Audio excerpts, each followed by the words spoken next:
For over 4 decades, a terrible crime remained a mystery. In 1979, a young woman named Kathryn Donohue was found lifeless in a parking lot, and no one knew who had hurt her. But thanks to new science and determined investigators, the truth has finally come out. An 82-year-old man named Roger Zotas Brown has been arrested, accused of a crime he committed long ago. How did the police solve this mystery after so many years? Let's dive into the incredible story of justice that never gave up.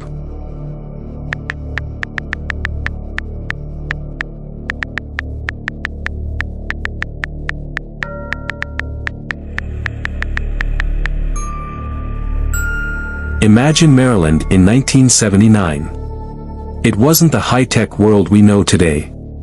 Think of it as a place where some towns were growing fast, with new shopping centers and businesses popping up.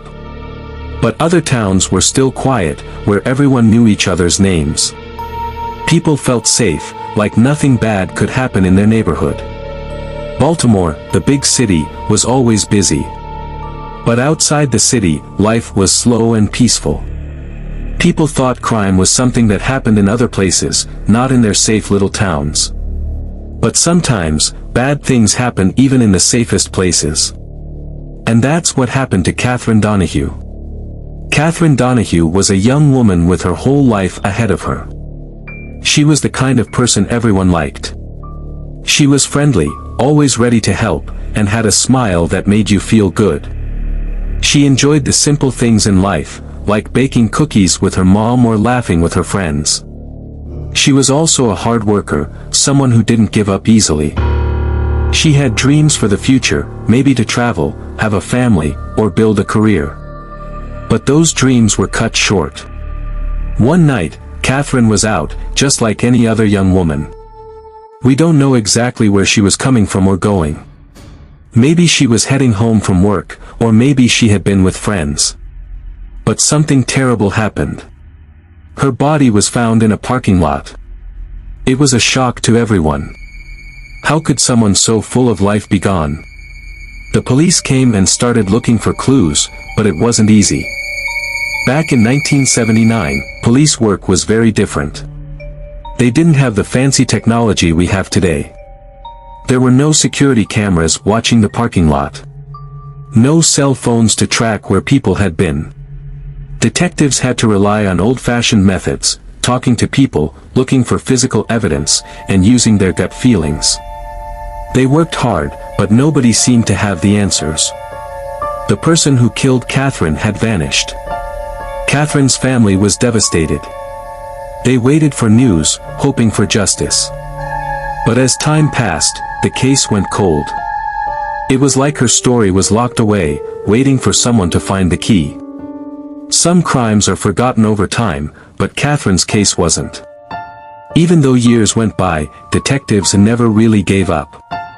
Some of them remembered her name and looked at the old files, wondering if they had missed something. Then, after more than 40 years, something amazing happened. New technology, something detectives in 1979 couldn't even imagine, helped solve the mystery.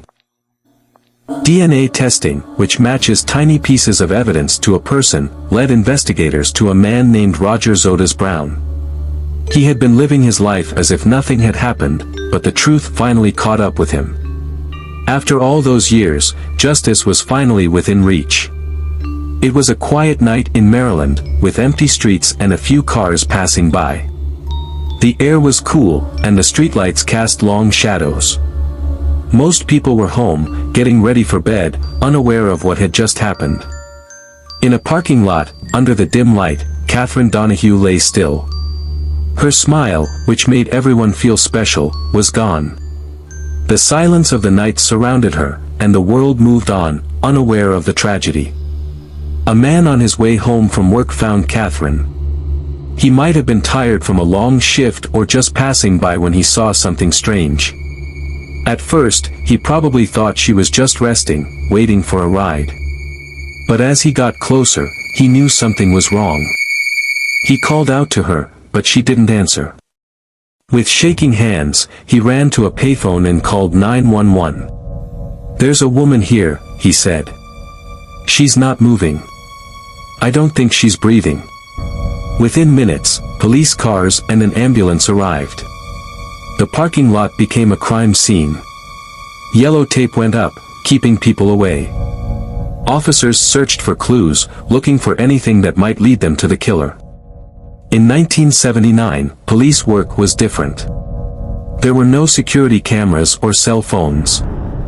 Detectives had to rely on talking to people and looking for physical evidence. A detective knelt beside Kathryn and looked at the scene. He knew this wasn't an accident. Someone had killed her and left her there. The police started knocking on doors, asking people if they had seen or heard anything unusual that night. A shopkeeper said he closed his store around 9 p.m. but didn't see anything. A woman walking her dog heard a noise, maybe a car speeding away, but wasn't sure. A man at a bus stop thought he saw someone in the shadows, but it was too dark to tell who it was. The police wrote everything down, hoping even the smallest detail would help. Detectives worked day and night, trying to piece together what happened. They looked into Kathryn's personal life. Did she have enemies? Was she in trouble? Had she told her friends or family anything strange? But nothing made sense. Kathryn was well-liked and didn't seem to be involved in anything dangerous. She had just gone out that night and never came home. They looked for fingerprints and tire marks, hoping to find a suspect's car. They talked to local businesses, asking if anyone had seen anything. But without modern technology, solving the case was like trying to put together a puzzle with missing pieces. Days turned into weeks, and there were still no answers. The police followed every lead, but they all led to dead ends. They questioned a few suspects, but without solid evidence, they couldn't make an arrest. They needed proof, which was much harder to find in 1979. Kathryn's family waited for news. They hoped every phone call would bring an update. But as time passed, the calls became less frequent. The detectives still cared, but they had other cases to work on. And so, Kathryn's case slowly faded into the background, becoming one of many unsolved mysteries. A cold case is what detectives call an investigation that has gone unsolved for a long time. It means they've done everything they could, but without new evidence, the case is stuck. Kathryn's case became one of those cold cases. Her file was placed in a cabinet, along with the files of others who had been taken too soon. But the detectives never forgot. Some of them, even after retiring, would think about Kathryn's case. Could they have done something differently? Had they missed a clue? Would there ever be justice for her? For over 40 years, Kathryn's story remained frozen in time. Technology was changing. New discoveries in science were making it possible to solve old cases. DNA testing had been invented, and by the early 2000s, it had become a powerful tool for investigators. But in 1979, no one had been able to collect DNA the way they could now. Years passed, and science kept improving. Eventually, police began reopening old cases, checking evidence with modern technology. Kathryn's case was one of them. Then, finally, a breakthrough came. A tiny piece of evidence, something that had been collected decades earlier, was tested using new DNA techniques. And for the first time in more than 40 years, there was a match. The name that came up was Roger Zotis Brown. He was an old man now, living his life as if nothing had ever happened. But science had caught up to him. The police had their proof. After decades of waiting, Kathryn's case was no longer a mystery. For more than 40 years, Kathryn Donohue's case remained a mystery. The police had done everything they could back in 1979, but they didn't have the technology needed to find the person responsible. The evidence they had wasn't enough to make an arrest, and the case eventually went cold. But detectives never forgot about Kathryn. Her case sat in a file, waiting for the day when new technology might help uncover the truth. That day finally came when DNA testing, a scientific tool that didn't exist back then, helped investigators find the man they had been searching for, Roger Zotis Brown. Decades later, as technology advanced, law enforcement agencies across the country began using DNA to solve old cases. Many detectives had always believed that one day, Kathryn's case could be solved. In the 2000s, forensic science became so advanced that even a tiny piece of evidence could reveal a person's identity. One day, a team of investigators took a fresh look at Kathryn's case. They carefully reviewed the original evidence collected in 1979, hoping to find something that could now be tested for DNA. Back in 1979, detectives had collected certain pieces of evidence from the crime scene, but they had no way to analyze them for DNA at the time. Fortunately, some of those items had been properly stored. This meant that scientists could now re-examine them using modern DNA testing. A forensic team worked carefully, extracting DNA from the old evidence. Once they had a DNA sample, they ran it through the National Criminal Database system that contains DNA profiles from convicted criminals and people arrested for serious crimes. At first, there was no direct match. But then, the detectives turned to genetic genealogy, a method that compares DNA samples to profiles found in ancestry databases. This technique had helped solve other cold cases, and now, it would help solve Kathryn's. The results came back, linking the DNA to Roger Zodas Brown, an 82-year-old man living in North Carolina. His DNA hadn't been in the criminal database, but distant relatives had submitted their DNA to genealogy websites, helping investigators track him down. Building the case, tracing Brown's past. Now that the police had Brown's DNA linked to the crime, they needed to gather more evidence to ensure a strong case. They began looking into his past. Where had he been in 1979? Did he have a criminal record? Did he know Kathryn? Detectives discovered that Brown had lived in Maryland at the time of the crime.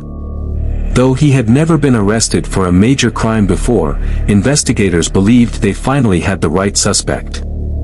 To strengthen their case, they needed a direct DNA sample from Brown to compare with the crime scene evidence. Undercover officers began watching him, waiting for a chance to collect something he had touched, like a discarded cup, napkin, or cigarette.